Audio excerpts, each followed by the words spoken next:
30-ാം സങ്കീർത്തനം 5-ാം വാക്യം. അവൻ്റെ കോപം ക്ഷണനേരത്തേക്കേയുള്ളൂ, അവൻ്റെ പ്രസാദമോ ജീവപര്യന്തമുള്ളത്. സന്ധ്യയിങ്കൽ കരച്ചിൽ വന്ന് രാപാർക്കും, ഉഷസ്സിലോ ആനന്ദഘോഷം വരുന്നു. ഈ വാക്യത്തിൻ്റെ ആദ്യ ഭാഗത്ത് ദൈവത്തിൻ്റെ സ്വഭാവവും രണ്ടാം ഭാഗത്ത് തൻ്റെ ജനത്തിൻ്റെ ദുഃഖത്തെ എപ്രകാരം ദൈവം ആനന്ദത്തിലേക്ക് നടത്തുന്നു എന്നും കാണാം. ദൈവത്തിൻ്റെ കോപം ക്ഷണനേരത്തേക്ക് മാത്രമുള്ളതാണെങ്കിൽ തൻ്റെ പ്രസാദം ജീവപര്യന്തമുള്ളതാണ്. ദൈവജനത്തിന് എത്രമാത്രം പ്രത്യാശയും സന്തോഷവും നൽകുന്ന വാക്യമാണിത്. കാരണം ശിക്ഷയ്ക്കും ശിക്ഷണത്തിനും ഉപയോഗിക്കുന്ന തൻ്റെ വടിയും കോലും ആശ്വാസദായകമാണ്. എന്തുകൊണ്ടെന്നാൽ കൂരിരുൾ താഴ്വരയിൽ തൻ്റെ സാന്നിധ്യം നമ്മോട് കൂടെയുണ്ട്. ജീവിതത്തിലെ അന്ധകാര നിമിഷങ്ങളിൽ, രോഗാവസ്ഥയിൽ, കഷ്ടനഷ്ടങ്ങളിൽ, ഏകാന്തതയിൽ, പ്രിയപ്പെട്ടവരുടെ അപ്രതീക്ഷിത വേർപാടിൽ പകച്ചു നിൽക്കുമ്പോൾ സന്ധ്യയെങ്കിൽ കരച്ചിൽ വന്ന് രാപാർക്കും, ഉഷസ്സിലോ ആനന്ദഘോഷം വരുന്നു എന്ന പ്രത്യാശാ വാക്കുകൾ കൊണ്ട് ഹൃദയത്തിലെ അന്ധകാരത്തെ പാടെ തുടച്ചു മാറ്റുന്നു. ഇത് പ്രത്യാശയുടെയും ആശ്വാസത്തിൻ്റെയും ആനന്ദ പ്രഭാതമാണ്. നഹൂം 1:12. ഞാൻ നിന്നെ താഴ്ത്തി എങ്കിലും ഇനി നിന്നെ താഴ്ത്തുകയില്ല. ദൈവം അയച്ച കഷ്ടത ദൈവം തന്നെ മാറ്റുന്നു. നിന്നെ എല്ലാ കാലത്തും കഷ്ടത അനുഭവിക്കുവാൻ ദൈവം അനുവദിക്കുകയില്ല. അതിനൊരു പരിധിയുണ്ട്. നമുക്ക് പരാതിപ്പെടുവാൻ ആവശ്യമില്ല. ക്ഷമയോടും സഹിഷ്ണുതയോടും കൂടെ മാത്രം കാത്തിരിക്കുക. നമ്മുടെ സ്വർഗീയ പിതാവ് നമ്മിൽ കൂടി താൻ ഉദ്ദേശിച്ച കാര്യം സാധിച്ചു കഴിയുമ്പോൾ ശിക്ഷണത്തിൻ്റെ വടി ഉപേക്ഷിക്കും.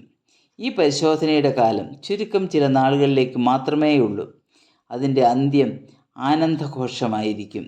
30-ാം സങ്കീർത്തനം 11-12 വാക്യങ്ങൾ. നീ എൻ്റെ വിലാപത്തെ എനിക്ക് നൃത്തമാക്കി തീർത്തു, എൻ്റെ രട്ട് നീ അഴിച്ചു, എന്നെ സന്തോഷം ഉടുപ്പിച്ചിരിക്കുന്നു. ഞാൻ മൗനമായിരിക്കാതെ നിനക്ക് സ്തുതി പാടേണ്ടതിന് തന്നെ. വെളിപ്പാട് പുസ്തകം 22:16 ഉദയനക്ഷത്രം പ്രകാശം ചൊരിഞ്ഞ് പുതുവഴി തുറന്ന് വാഗ്ദത്ത നാട്ടിലേക്ക് നയിക്കും. 2 കൊരിന്ത്യർ 4:17 നൊടിനേരത്തേക്കുള്ള ലഘുവായ കഷ്ടത വളരെ വിലയേറിയതാണ്. കാരണം അത് തേജസ്സിൻ്റെ നിത്യഘനം കിട്ടുവാൻ ഹേതുവാകുന്നു. വിജയത്തിൻ്റെ സമവാക്യം ഓരോ ദുഃഖവും പ്രതിഫലം പുറപ്പെടുവിക്കും എന്നാണ്. കഷ്ടതയും ദുഃഖവും സന്തോഷത്തിൻ്റെ വില വർദ്ധിപ്പിക്കുന്നു. 1820 മുതൽ 1915 വരെ ജീവിച്ചിരുന്ന അന്ധയായ ഫാനി ക്രോസ്ബി എന്ന ക്രിസ്തീയ വനിത ഏതാണ്ട് 8000-ഓളം ക്രിസ്തീയ ഗാനങ്ങൾ രചിച്ചു. അതിലെ ഏറ്റവും മനോഹരമായ ഒരു ഗാനമാണ് I shall see him face to face. അന്ധയായിരുന്ന അവർക്ക് പ്രകൃതിയുടെ മനോഹാരിത ദർശിക്കുവാൻ സാധിച്ചിട്ടില്ല. എന്നാൽ കാഴ്ചയുടെ നഷ്ടം അവർക്ക് ആഴമായ വിവേചന ശക്തിയും കാഴ്ചപ്പാടും നേടിക്കൊടുത്തു. ഭൗതിക നഷ്ടം ആത്മീയ ലാഭമായി പരിണമിച്ചു.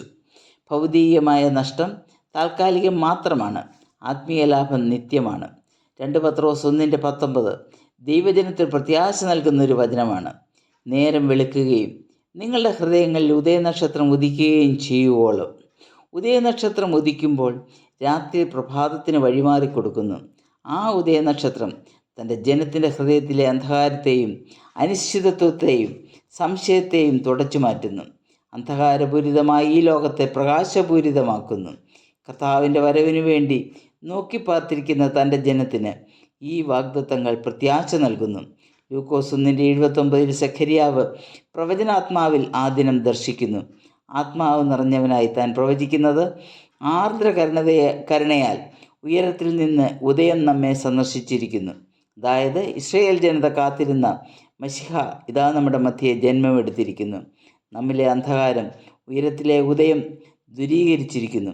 130-ാം സങ്കീർത്തനം 6-ാം വാക്യത്തിൽ സങ്കീർത്തനക്കാരൻ പറയുന്നു, ഉഷസ്സിനായി കാത്തിരിക്കുന്നവരെക്കാൾ എൻ്റെ ഉള്ളം യഹോവയ്ക്കായി കാത്തിരിക്കുന്നു. രാത്രി പ്രഭാതത്തിനായി വഴിമാറിയേ മതിയാകുകയുള്ളൂ. സന്ധ്യയെങ്കിൽ കരച്ചിൽ വന്ന് രാപാർക്കും, ഉഷസ്സിലോ ആനന്ദഘോഷം വരുന്നു. ഈ പ്രത്യാശയാൽ നമ്മുടെ ഹൃദയങ്ങൾ നിറയട്ടെ. ദൈവത്തിൻ്റെ നാമം മാത്രം മഹത്വപ്പെടട്ടെ.